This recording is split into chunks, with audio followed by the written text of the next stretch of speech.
محمد عربی ارواح فدا صلی اللہ تعالی علیہ وسلم کی بارگاہ مقدسہ میں جھوم کر باواز بلند درود پاک کی ڈالیاں نچھاور کرے اور پڑھے اللہم صلی علی سیدنا محمد وعلی آل سیدنا محمد و اصحابہ بارک وسلم صلاۃ و سلام علیک یا سیدی حبیبی یا رسول اللہ صلی اللہ تعالی علیہ وسلم۔ گناہوں کی عادت چھڑا میرے مولا، گناہوں کی عادت چھڑا میرے مولا، مجھے نیک انسان بنا میرے مولا، مجھے نیک انسان بنا میرے مولا، جو تجھ کو جو تیرے نبی کو پسند ہے، جو تجھ کو جو تیرے نبی کو پسند ہے، مجھے ایسا بندہ بنا میرے مولا، مجھے ایسا بندہ بنا میرے مولا۔ عزیزان ملت اسلامیہ، اللہ جل مجدہ و شانہ کا یہ کرم ہے ہم گنہگاروں پر کہ اس نے بے پناہ بندوں کی خطاؤں، قصوروں اور گناہوں کے باوجود اس روئے زمین پر سانسوں کا لینا جاری و ساری فرمایا، اور یہ احسان عظیم مصطفیٰ اور آل مصطفیٰ ہے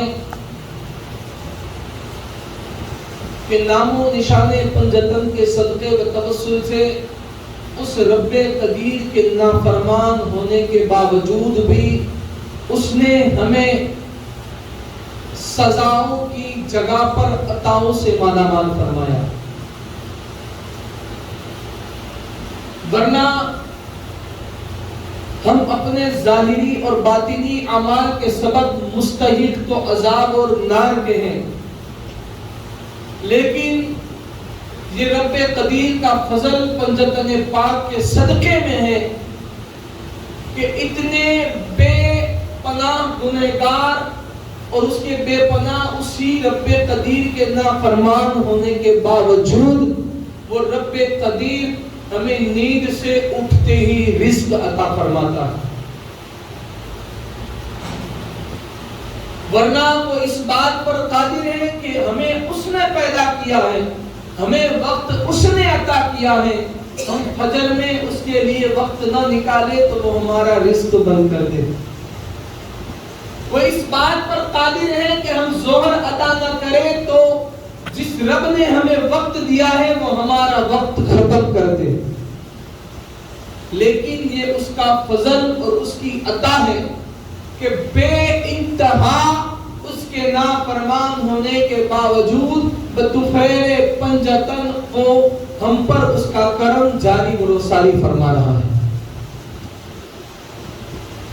لیکن پھر بھی عزیزان ملت اسلامیہ کہ ہم جس دور سے گزر رہے ہیں، جس حالات کو پیش نظر رکھتے ہوئے ہم اپنے قدموں کو آگے بڑھا رہے ہیں، اس کے پیش نظر چند باتیں میں آپ کی سماعتوں کے حوالے کروں گا،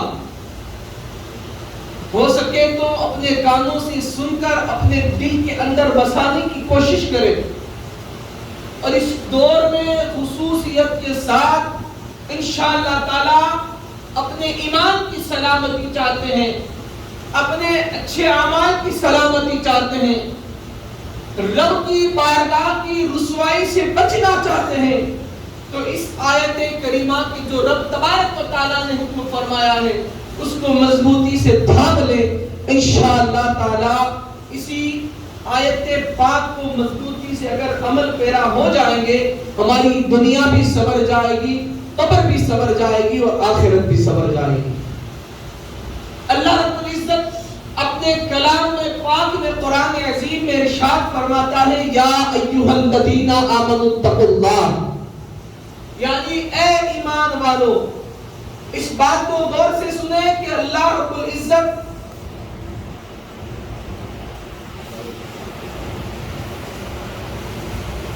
اس بات کو غور سے سنیں کہ اللہ رب العزت اپنے اس کلام میں جو اس نے حکم صادر فرمایا ہے ہر ایک کو مخاطب نہیں فرما رہا، ہر ایک بندے سے نہیں کہہ رہا، بندوں میں رب کے کافر بھی رب کے بندے ہیں، مشرک بھی رب کے بندے ہیں، منافق بھی رب کے بندے ہیں، مسلمان بھی رب کے بندے ہیں، مومن بھی رب کے بندے ہیں. یعنی جتنی مخلوق انسانیت ہے، جتنی مخلوق آدمیت ہے، یعنی جتنے بھی آدم زاد ہیں، وہ سارے رب کے بندے ہیں. لیکن اس کلام میں رب العزت نے ہر ایک بندے سے خطاب نہیں فرمایا، ہر ایک بندے کو حکم نہیں دیا، کیونکہ رب قدیر جانتا ہے کہ یہ فرمان ہر ایک بندے کے لیے نہیں، یہ فرمان صرف اور صرف ایمان والے کے لیے ہے.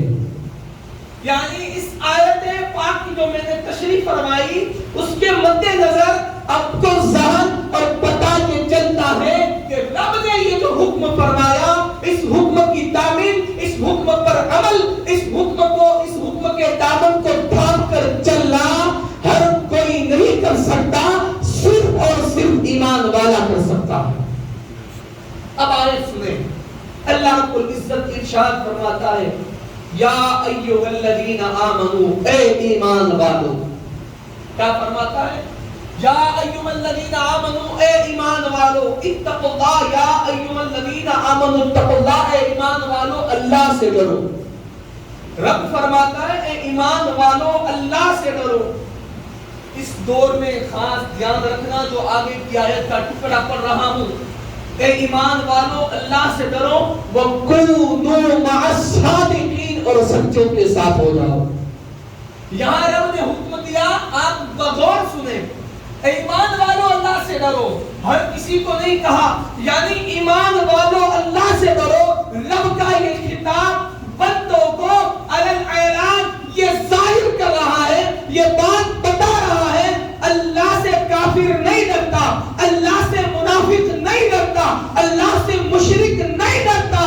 تو پھر ڈرتا کون ہے؟ تو حکم صادر ہو رہا ہے، صرف اور صرف اللہ سے وہ ڈرتا ہے جو ایمان والا ہوتا ہے، جو ایمان والا ہو، جو پس مردہ ہو چکا ہو، جس کا ضمیر بڑھ چکا ہو، جو بے ایمان ہو چکا ہو. اچھا، یہاں پر میں آپ کو ایک بات کھل کر بتا دوں، آپ یہ نہ سمجھنا کہ صرف ایمان والا نماز پڑھتا ہے. نہیں، نماز شیطان بھی پڑھتا تھا. آپ نے پڑھا ہوگا، نہیں پڑھا ہو تو آپ پوچھ لیں. یہ بات میرے خیال سے جو شیطان کے سجدے کی بات ہے، وہ ظاہر سے جاہل بندہ جانتا ہوگا کہ روئے زمین پر شیطان کے اتنے سجدے ہیں کہ زمین کم پڑ جائے اس کے سجدے بڑھ جائے. سمجھے آپ؟ اس لیے کوشش صرف سجدوں کی نہ کرے، سجدہ بھی اپنے رب سے ایسا کرے کہ وہ رب تیرے جھکنے کو ظاہر کو نہیں دیکھتا ہے، تیرے اندر جو ایک دل چھپا ہے جسے قلب کہا جاتا ہے، اس کا پاک اور صاف ہونا دیکھتا ہے. بندہ مسجد میں آئے، کسی سے بغض رکھے، اس کے قریب میں اگر کندھے سے کندھا نہ ملائے تو اس کا وہ سجدہ بیکار ہے. بندہ مسجد میں آئے، دوسرے مسلمان سے حسد کرے تو اس کا مسجد میں آنا بیکار ہے. بندہ مسجد میں آئے، مسجد کے امام سے بغض رکھے، اس کا مسجدوں میں جانا بیکار ہے. بندہ مسجد میں آئے، اپنے ماں باپ سے بغض رکھے، اپنے ماں باپ کو تکلیف پہنچائے، اس کا مسجد میں جانا بیکار ہے. صرف جانا نہیں، اس کا مسجد بنانا بھی بیکار ہے.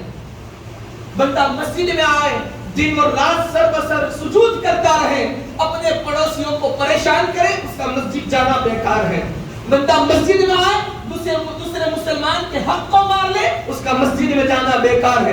بندہ مسجد میں آئے، پوری رات تہجد ادا کرتا رہے، لیکن دوسرے مسلمان سے قرض لے کر اس کا قرض واپس نہ کرے، اس کا رات پر وہ سجدہ کرنا بیکار ہے.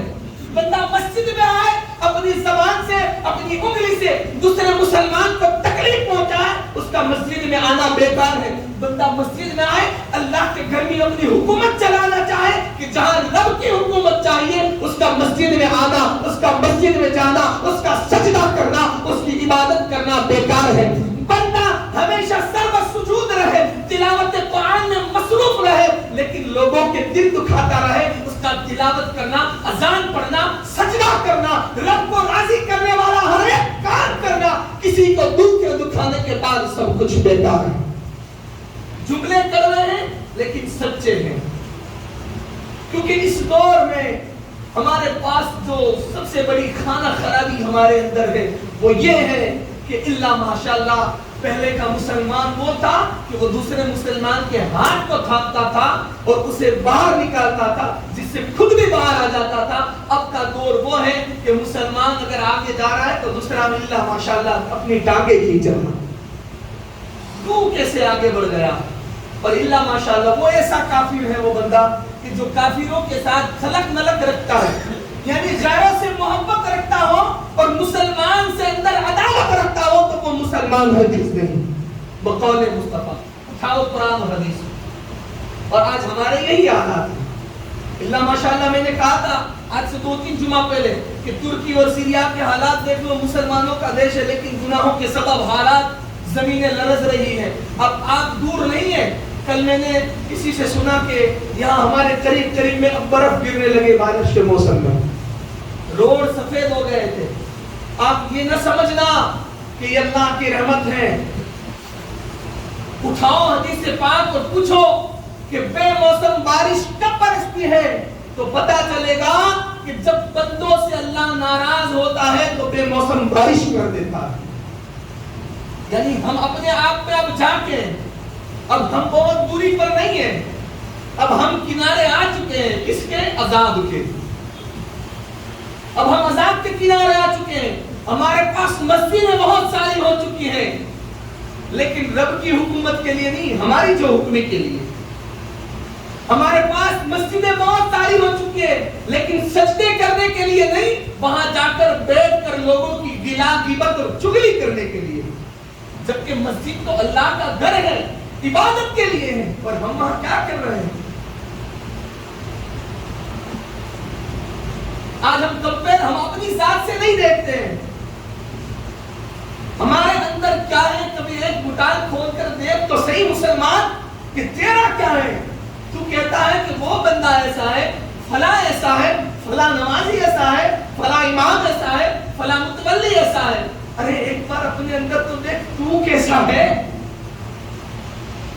تو کیسا ہے. تو ایسا ہے. رب نے فرمایا کیا تو ایسا ہے؟ یا ایھا الذین آمنوا اتقوا اللہ، تو اللہ سے ڈرنے والا ہے.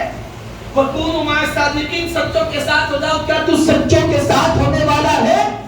اگر تو رب سے ڈرنے والا نہیں، سچائی کے ساتھ چلنے والا نہیں تو پھر تو مومن نہیں ہے. فتنہ کرنے والا ہے تو تو مومن نہیں ہے. فساد پھیلانے والا ہے تو تو مومن نہیں ہے. ارے مومن کی شان تو یہ ہے، سن لو آپ غور. اللہ رب العزت نے سیدنا عمر فاروق اعظم رضی اللہ تعالیٰ عنہ کے ذریعے میں آپ کو بتاؤں فاروق اعظم کو کون سا دبدبہ عطا فرمایا تھا؟ وہ دبدبہ عطا فرمایا تھا حضرت عمر کو اللہ رب العزت نے. آپ نے حدیثوں میں سنا ہوگا کہ جس گلی سے حضرت عمر فاروق رضی اللہ تعالیٰ عنہ گزر جائے تو شیطان اپنا راستہ بدل دیتا تھا. تو یہ مت سمجھتا یہ لوگ اسی وقت کے لیے تھا. آج بھی اللہ نے ایمان والوں کو، میں کہہ رہا ہوں مسلمان نہیں کہہ رہا ہوں، ایمان والوں کو آج بھی اللہ نے وہ دبدبہ اور وہ رعب عطا فرمایا ہے کہ آج بھی وہ جہاں جا کر بیٹھ جاتے ہیں شیطان اپنے راستے اور اپنی گولیاں بدل دیا کرتے ہیں. آپ جانتے ہو. اور آپ دنیا کے لیے خدا کو حاضر ناظر ماننے کے باوجود آپ ایمان رکھتے ہو کہ اللہ ہمارا ایک ہے، وحدہ لا شریک ہے، وہ حاضر اور ناظر ہے. پھر بھی تم جھوٹے کا ساتھ دیتے ہو، پھر بھی تم فتنہ پھیلاتے ہو، پھر بھی فساد پھیلاتے ہو، اپنے ذاتی معاملات کے لیے قوم کو نقصان پہنچاتے ہو، اپنے آپ کی خواہش کے لیے دوسروں کو پریشان کرتے ہو. تو تم ایمان والے نہیں ہو. تم ایمان والے نہیں ہو. ایمان والا تو وہ ہے ڈٹ جائے یا مٹ جائے لیکن مصطفیٰ کی محبت میں وہ ہمیشہ سچ پر اڑ جاتا ہے. اور یاد رکھنا تم اگر سچائی پر چلو گے تو یہ میں نہیں اپنی جیب کی بات نہیں کرتا ہوں. سرکار سیدنا امام علی مقام امام حسین ابن علی ابن ابو طالب علیہ السلام فرماتے ہیں کہ تم جب سچائی پر چلو گے تو سب سے پہلی مشکل تمہیں یہ آئے گی کہ تم تنہا یعنی اکیلے ہو جاؤ گے. اور مسلمانوں وہ اکیلا ہونا پڑے تو ہو جانا سچائی کے لیے.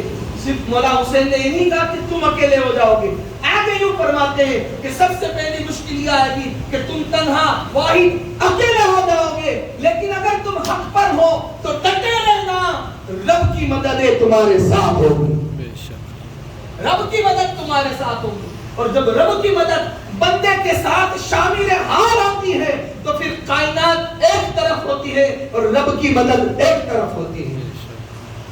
پھر کائنات ایک ہو کر بھی بندے کو ذلیل نہیں کر سکتی، کیونکہ رب اسے عزت دیتا ہے، اور پھر کائنات ساتھ مل کر بھی اس بندے کو عزت نہیں دے سکتی جسے رب ذلیل کرتا ہے۔ تو مسلمانوں، وقت ہے توبہ کر لو اپنے رب سے۔ ایسی توبہ نہیں کہ 5 دن نماز پڑھو، 1 مہینہ نماز پڑھو، پھر جا کر شراب بیچو۔ ایسی توبہ نہیں کہ 1 مہینہ مسجد میں رمضان کا اعتکاف کرو، پورے روزے رکھو، پھر جا کر جوا کھیلو۔ ایسی توبہ نہیں کہ پورا مہینہ عبادت میں رہو اور واسعید کو دیو میں جا کر مزے اڑاؤ۔ ایسی توبہ نہیں کہ تم پورا مہینہ افطاریاں بھی کرو اور کراؤ، اور جیسے ہی عید کا چاند نظر آئے تو شیطان کی طرح پھر شیطان ہو جاؤ۔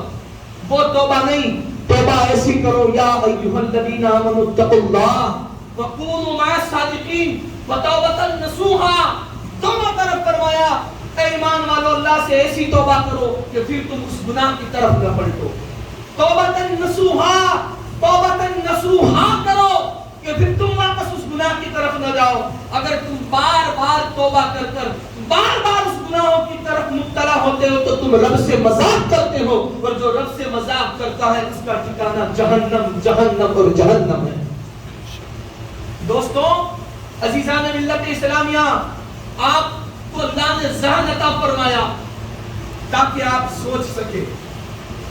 اللہ نے آپ کو آنکھیں عطا فرمائی تاکہ آپ دیکھ سکیں۔ اللہ نے آپ کو کان عطا فرمائے تاکہ آپ سن سکیں۔ اللہ نے آپ کو زبان عطا فرمائی تاکہ آپ بول سکیں، ورنہ آپ محشر میں کہتے ہیں مالک کون سچا تھا کون جھوٹا تھا مجھے پتا نہیں تھا، لیکن اب ہم نہیں کہہ سکتے۔ وہاں پر سوال جب کریں گے مالک پتا نہیں تھا تو جواب ملے گا بندہ میں نے تجھے عقل سلیم عطا فرمائی، سوچ ذہن دماغ عطا کیا تھا، تو جانتا تھا کہ میرا چچا غلط ہے لیکن وہ تیرا چچا تھا اس لیے تو نے اس کا ساتھ دیا، میرا خوف نہیں کیا۔ تو جانتا تھا کہ میرا باپ غلط ہے لیکن وہ تیرا باپ تھا اس لیے تو نے رب کو چھوڑ دیا، باپ کا ساتھ دیا، حق کا نہ دیا۔ تو جانتا تھا کہ تیرا دوست غلط ہے لیکن وہ تیرا دوست تھا، تجھے اسے دنیا کا فائدہ تھا اس لیے تو نے اس کو دیکھا، میری راہ کو میری رضا کو نہ دیکھا۔ تب یہ ہوگا۔ زبان اس لیے عطا فرمائی کہ تم سچ بول سکو، کان اس لیے عطا فرمائے کہ فیصلوں میں تم سچ سن سکو، لیکن ہائے افسوس آج ہماری اس زبان کا استعمال ہوتا ہے تو فتنے اور فساد کے لیے، لوگوں کی پیچھے سے برائی اور غیبت کرنے کے لیے۔ آج اللہ ماشاءاللہ مسلمانوں کا ماحول تو ہم دیکھتے ہیں اپنی آنکھوں سے کہ 10 آدمی ایک آدمی اچھے کے بیچ میں بیٹھتے ہیں اور جب وہ اچھا اٹھ کر جاتا ہے اس کے سامنے نہیں بولتے، جب اٹھ کر چلا جاتے ہیں اوے ہانی تو آوی زبان کوئی۔ میں کہتا ہوں ماشاءاللہ تیری 9 لوگوں کی ایسی بات ہونی چاہیے، کیونکہ رب تبارک و تعالیٰ نے دو جنت سے زیادہ جہنم کو وسیع بنایا ہے، اسے بھرنا تو ہوگا۔ جب دونوں کو بنایا تو جہنم رونے لگی تھی، مالک یہ جنت اتنی خوبصورت ہے اس میں سب جائیں گے مجھ میں کون؟ کہا تھا کہ تو فکر نہ کر، پہلے میں تجھے بھرنے والا ہوں، پہلے میں تجھے بھرنے والا ہوں۔ تو خوف کرو، کیا اس رب کو، وہ رب دوزخ کو پہلے بھرے گا تو کیا اس میں ایندھن ہم تو نہیں بننے والے؟ کیا وہ آگ ہم سے تو نہیں جلائی جائے گی؟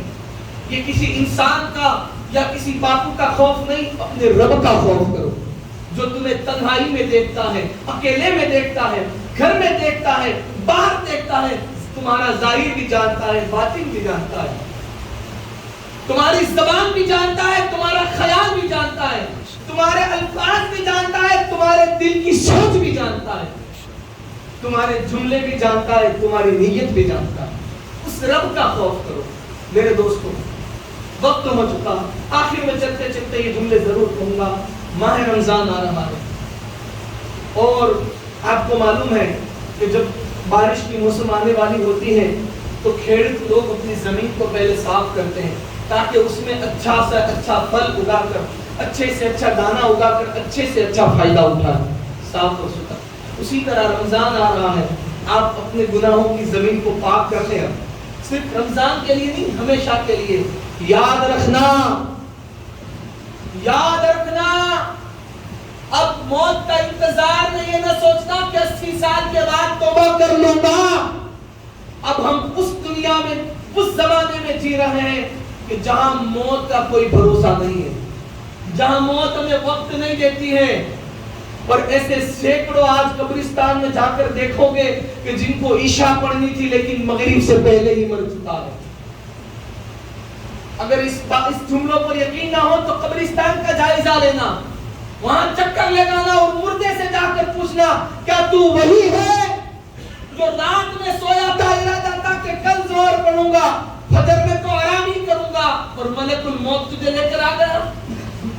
تو یقین جانو وہ قبر سے تمہارے دل میں صدا آئے گی کہ ہاں بندے، میں تو یہاں آ کر اب گناہ کر کر کر پھنس چکا ہوں، تیرا حال میرے جیسا ہو، اس سے پہلے تو توبہ کر کے آنا۔